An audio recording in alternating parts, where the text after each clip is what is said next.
So occasionally, privately, people have asked me why I do this.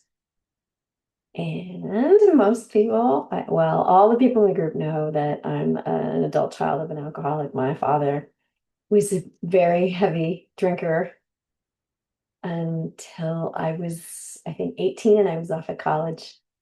And he stopped drinking. Cold turkey. It's a thing. People can actually stop something and never go back to it. I've been a firsthand witness to it. So fast forward, I remember very distinctly telling God, I'll do anything. I'll, help any way and anywhere that I can, but I will never, never, never, ever deal with addiction again. Nope, not doing it. No way, not happening. Don't ask me to do it. So I hope some of you are laughing, maybe laughing wholeheartedly. Uh, anyway, so you know where the trajectory is going. Of course, God's going to ask me to do the thing that I swore I would never, never, ever, ever have anything to do with. And uh, yeah, how's that going to come about? Well, it's an interesting story. So, the next thing I want to say is that I had come to Gamer Anon, and it wasn't there wasn't a lot of cohesion. People would show up and never come back, and the person running the group just wasn't having a lot of success. So she decided to take a vacation for 2 weeks and asked me to run the group. And I was like, I'm not technically competent in Zoom. What? How am I going to do this? I don't know. Where are the slides? You couldn't have asked a more kind of like technological numbskull to run an online group.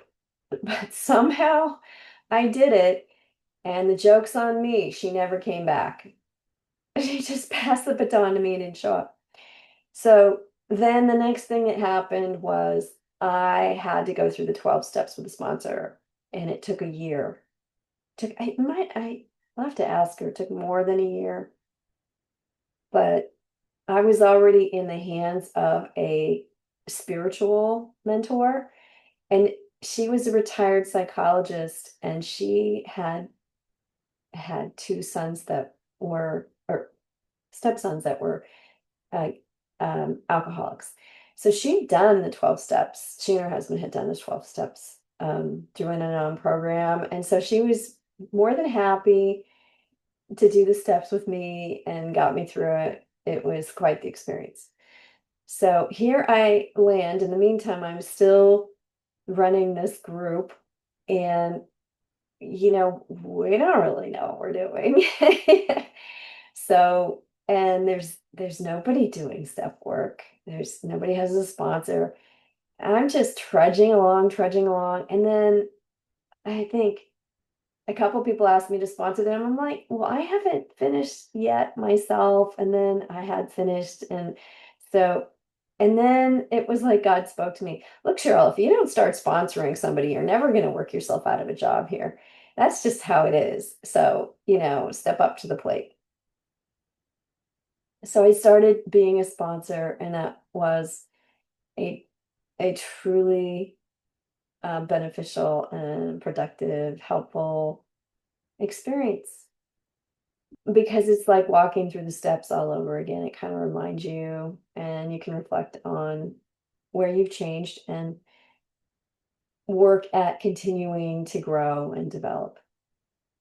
I also had it in my head, as I'm here on August 7th, 2nd, doing true confessions, is that my father, in a 10-year period of time, I don't even know how he did it. I saw his devotion. He just dropped everything when he got sober. He just devoted his life to getting people away from chemical addiction. I mean, he was just passionate.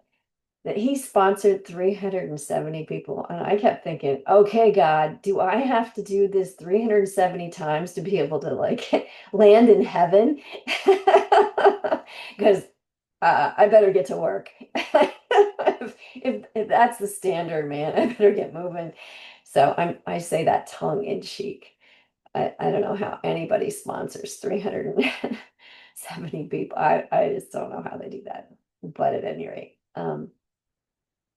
all jokes aside, I'm going to be serious now. Okay, pat myself down. Um, I'm hoping some of you will be willing to help share the responsibility of running meetings. I hope that you will be inspired to do this worldwide. There's a need all over the world. And when I think about it, it overwhelms me. This is such a heart-wrenching thing to watch. Addiction's just terrible. And what it does to people is terrible, and what it does to families is devastating. I can't stand the thought of the suffering. So my hope is that you'll engage and you'll do the hard work and you'll turn around and serve.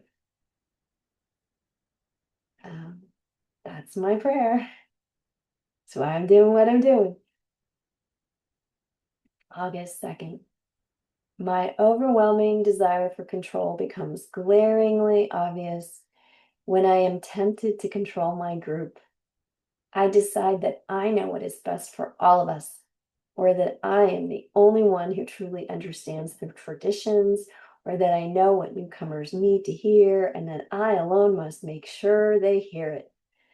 I may view this as a finely developed sense of responsibility, but my attitudes and actions still amount to a form of dominance. The second tradition says, for our group purpose, there is but one authority, a loving God, as he may express himself in our group conscience. Our leaders are but trusted servants, do not govern. We strive to conduct our meetings as a fellowship of equals and to practice rotation of leadership. No single member has the right to take charge. When I insist on having my way, I am tampering with the spiritual nature of Al-Anon as a whole, just as my higher power guides me in my daily life. A power greater than myself is working within my group through the voices of its members. Today's reminder: I'm only one voice in a thriving worldwide fellowship, and when in doubt, I will defer to the wisdom of the group conscience. Here's the quote: any attempt to manage or direct is likely to have disastrous consequences for group harmony. End quote. And that's from Alcoholism, the Family Disease.